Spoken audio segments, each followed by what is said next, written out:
तेज बारिश हो रही थी। रह रह कर बिजली कड़क रही थी, जिसे सुनकर रिया को डर लग रहा था। उसे ऐसा डरता देख उसके साथ वाले बेड नंबर 23 पर लेटे एक लड़के ने उसे उसके साथ एक गेम खेलने को कहा, 0 कांटा का गेम। रिया अपने बेड के साइड पर पड़ी डायरी को उठाती है और 0 कांटा खेलने के लिए जैसे ही लाइन खींचती है कि रिया के पापा गेट से अंदर आते हैं और उससे पूछते हैं, रिया बेटे, आपको कहीं डर तो नहीं लग रहा?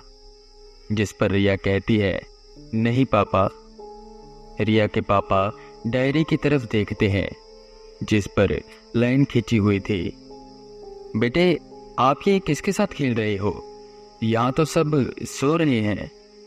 रिया ने बेड नंबर 23 की ओर इशारा करते हुए कहा, इन भैया के साथ। रिया के पापा उस बेड की तरफ देखते हैं पर वहां कोई नहीं था। उन्हें लगता है कि शायद रिया को फिर से वहम होने लगा, तो वो उसे आराम करने के लिए कहते हैं और डॉक्टर से मिलने के लिए चले जाते हैं। रिया की उम्र 8 साल की थी और वो अपने पापा के साथ लखनऊ से थोड़ी ही दूर एक छोटे से गांव में रहती थी। जब से उसकी माँ गुजरी थी तब से वो अजीब सा बर्ताव करने लगी। वो कहती कि उसे उसकी माँ दिखाई देती है।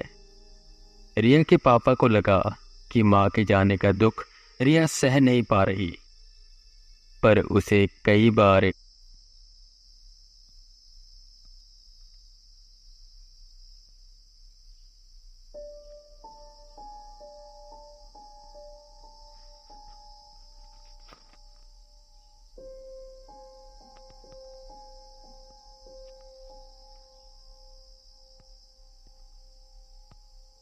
माँ दिखाई देती है। रिया के पापा को लगा कि माँ के जाने का दुख रिया सह नहीं पा रही, पर उसे कई बार ऐसे ऐसे लोग दिखाई देते जो वहां पर होते ही ना, या जो बाकियों को दिखाई नहीं देते। स्कूल में, घर में, पार्क में, जहां वो जाती उसे अलग अलग तरह के लोग दिखाई देते। उनकी आवाज़ें सुनाई देती और जब वो ये बात अपने पापा को बताती तो उसके पापा हमेशा उसे कहते, बेटे, तुझे वहम हो रहा है, यहाँ कोई नहीं है। इसी उलझन में उसे कई बार बहुत तेज बुखार आ जाता। आखिर में थक हार कर उसके पापा उनके एक गांव के पास बने छोटे से अस्पताल में लेकर आते हैं, जो सस्ता था और बदनाम भी। इल्जाम यह था कि यहाँ ऑर्गन्स की ट्रेडिंग होती है। कई बार रेड पड़ी, पर कोई सबूत ना मिलने की वजह से इस अस्पताल पर कोई कार्रवाई नहीं हुई और यहाँ का मालिक हमेशा बचता रहा। बहुत से लोग इसे बस अफवाह मानते थे, क्योंकि वो अस्पताल सबकी सेवा बहुत कम पैसों में करता था और लोग महंगे महंगे अस्पतालों में फालतू खर्चा करने से बच जाते थे। तो ये उन अस्पताल वालों की साजिश होगी कि इस अस्पताल को बदनाम कर दिया जाए। अब ये कितना सच था और कितना झूठ, ये तो बस उस अस्पताल का मालिक और डॉक्टर्स जानते थे। रिया को अस्पताल आए अभी एक ही दिन हुआ था, पर यहाँ आने के बाद उसकी तबीयत और खराब हो चुकी थी। उसका सर बहुत तेज दर्द होने लगता जब उसे तरह तरह की आवाज़ें सुनाई देती। आवाज़ें लोगों के चीखने की, रोने की, मदद की गुहार लगाने की। और कई कई बार उसे बहुत से लोग दिखाई भी देते जो पूरे अस्पताल में यहाँ से वहाँ टहलते रहते। वो बेड नंबर 22 पर थी और उसकी लेफ्ट साइड में बस एक बेड था, बेड नंबर 23, और दूसरी साइड में 4 से 5 बेड थे, जिनमें से कुछ खाली थे और कुछ भरे। उसके बेड के दूसरी तरफ बेड नंबर 21 पर एक बूढ़ी सी औरत थी जो ज्यादातर लेटी रहती थी, और बेड नंबर 23 पर वो लड़का जिसकी उम्र करीबन 24 साल की थी। वो वहां बैठा बस खिड़की से बाहर की ओर देखता रहता। कभी कभी रिया के साथ कुछ बातें कर लेता। वो हमेशा रिया को कहता कि उसे यह अस्पताल छोड़ देना चाहिए, यह अस्पताल अच्छा नहीं है। और ये बात रिया हमेशा अपने पापा को कहती कि ये भैया कहते हैं यह अस्पताल गंदा है। पर जब भी रिया के पापा उसके पास होते तो बेड नंबर 23 पर उन्हें कोई नहीं दिखाई देता। वो हमेशा खाली ही रहता। उन्हें लगा शायद रिया को यहाँ अच्छा नहीं लग रहा, इसलिए वो ये सब बातें बना रही है। थोड़े दिन बीते पर डॉक्टर पता नहीं लगा पा रहे थे कि रिया को आखिर हुआ क्या है। पर उसकी तबीयत दिन ब दिन बिगड़ती जा रही थी। तो वहाँ के सीनियर डॉक्टर सिंह कहते हैं, लगता है इसके साथ भी वही करना पड़ेगा जो हमने बाकियों के साथ किया है। इसके पापा को कहते हैं इसे कोई बड़ी बीमारी है और ऑपरेशन करना पड़ेगा। इसी बहाने इसके ऑर्गन्स निकाल लेंगे। जैसा डॉक्टर सिंह कहते थे सब स्टाफ वही फॉलो करता था। वो रिया के पापा से कहते हैं कि रिया का ऑपरेशन करना होगा। रिया के पापा काफी डरे हुए थे, पर डॉक्टर उन्हें समझाते हैं कि चिंता मत करो, सब ठीक हो जाएगा।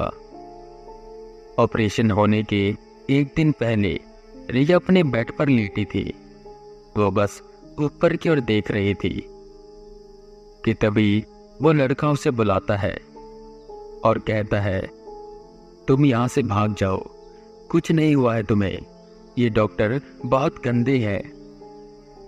रिया ये सुनकर सहम गई और अपने पापा के आते ही उनसे कहने लगी कि उसे यहाँ नहीं रहना। ये भैया कह रहे हैं ये डॉक्टर ठीक नहीं है। वो ये सब बातें समझ नहीं पा रहे थे। रिया के पापा को बेहद गुस्सा आ गया और वो कहने लगे, कौन भैया, यहाँ तो कोई नहीं है, और ये जीरो काटा किसके साथ खेल रही हो, पागल हो गई हो तुम। उन्होंने उसकी डायरी उठाई और नीचे फेंक दी, फिर वहां से चले गए। रिया रुआसी हो गई कि तभी उसकी डायरी पर अपने आप किसी ने एक कांटे का निशान लगाया। थोड़ी ही देर बाद रिया के पापा वापस आए और उससे प्यार से समझाने लगे, बेटा डरो मत, कुछ नहीं होगा तुम्हें, ये सब डॉक्टर तुम्हें बचा लेंगे। उन्हें भी टेंशन थी, पर रिया को वो जताना नहीं चाहते थे। वो पहले ही अपना सब कुछ खो चुके थे और अब रिया को खोना नहीं चाहते थे। ऑपरेशन का दिन आया। रिया को वो लेकर जाने ही वाले थे कि उससे पहले उस लड़के ने रिया से कहा, तुम डरना मत, और सुनो, अगर मैं तुम्हें बचाने आऊं तो क्या तुम मुझे आने दोगी? जिस पर रिया हाँ में जवाब देती है। फिर थोड़ी देर के बाद उसे ऑपरेशन थिएटर में लेकर जाया जाता है। जब बॉडी ऑर्गन्स निकालने की बात होती है तो डॉक्टर सिंह खुद ऑपरेशन करते हैं और अपने बाकी स्टाफ को भेज देते हैं। इस बार भी ऐसा ही हुआ। रिया के पापा बाहर खड़े अपनी बेटी की सलामती की दुआ मांग रहे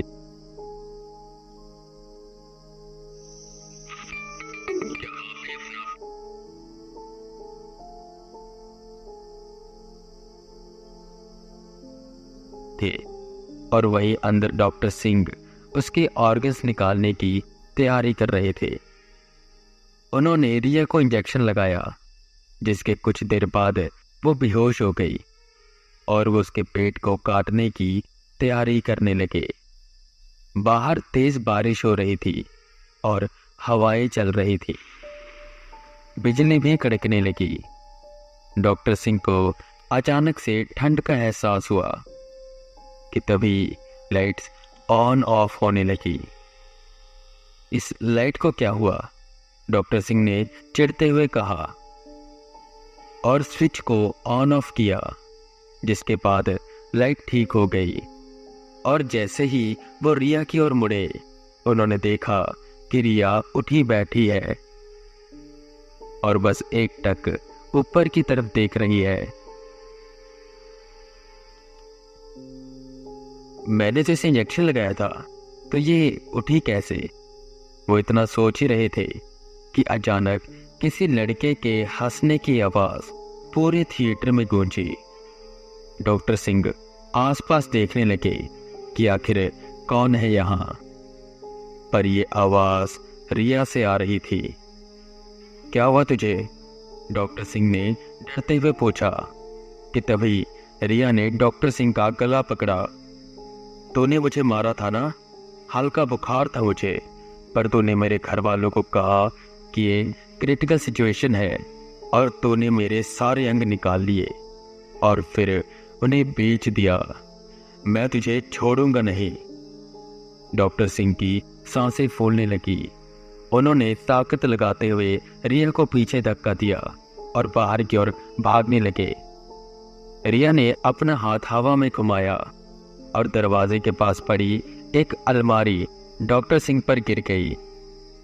वो मदद की गुहार लगाने लगे, पर ऐसा लग रहा था कि जैसे उनकी आवाज कोई सुन नहीं पा रहा सिवाय रिया के। रिया उनकी तरफ बढ़ने लगी। उसने हाथ में एक सर्जिकल ब्लेड उठाया। डॉक्टर सिंह रेंगते रेंगते किसी तरह बाहर आने की कोशिश कर रहे थे कि तभी रिया उनके पास आई। उसने उनके बाल पकड़े, सर को ऊपर किया और तेज ब्लेड से उनका गला काट दिया। तेज खून की धार रिया के चेहरे पर पड़ी। जब बहुत देर तक डॉक्टर सिंह बाहर न आए तो स्टाफ के लोग अंदर आए, जहां अलमारी के नीचे दबे डॉक्टर सिंह मर चुके थे और रिया बेहोशी की हालत में लेटी थी। आखिर क्या हुआ यहाँ, कोई समझ नहीं पा रहा था, पर ऑपरेशन थिएटर के कोने से फुसफुसाने की आवाजें आ रही थी। डॉक्टर सिंह को उनके कर्मों की सजा मिल गई। आई होप आपको ये कहानी पसंद आई होगी।